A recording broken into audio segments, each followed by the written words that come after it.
Hey there, welcome back, and this is the last installment of our How to Model a House in Revit series here in the channel. Alright, so in this episode, we're going to take your Revit model to the next level by adding details, fixtures, and finishes. These elements really bring your design to life, making it look polished and complete, and of course, in this video, we want it to be complete.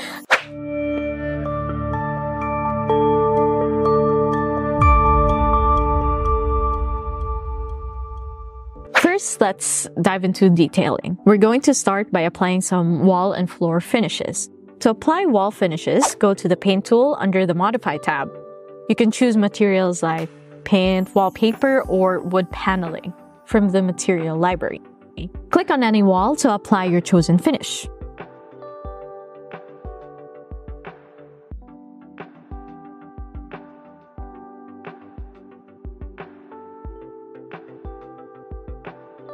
So for the floors, it's really just as easy. Use the Paint tool or Split Face tool to apply carpet, tiles, or hardwood. The Split Face tool is perfect when you want different finishes within the same room.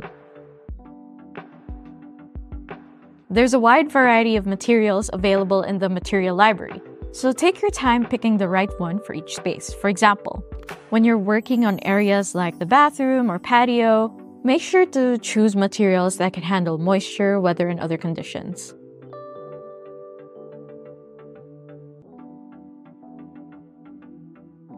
Also, be sure to coordinate your finishes across rooms to keep the overall look cohesive and visually appealing.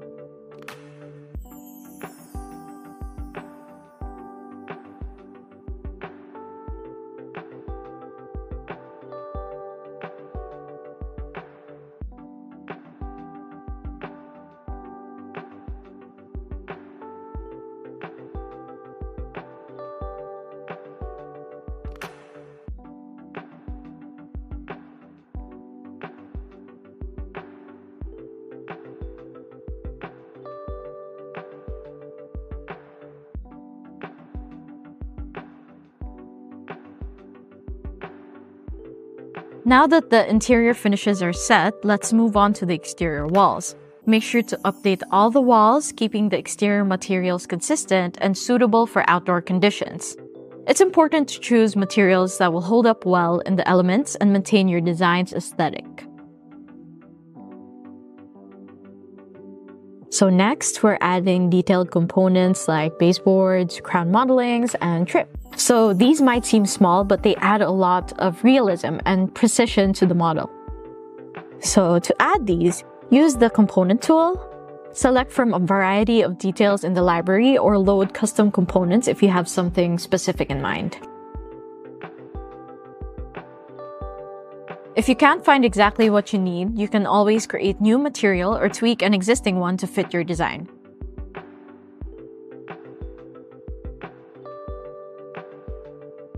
Let's move on to customizing doors and windows. You can easily edit the properties of any door or window family to match your design. For example, maybe you want to change the glass type in your windows or add a transom above a door for extra character.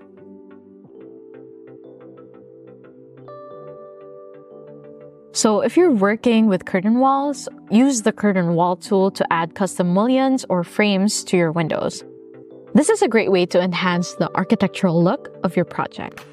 And maybe for more style, maybe you'd want to add specialty windows like bay windows or bow windows. These not only add character, but can also create beautiful focal points in your design.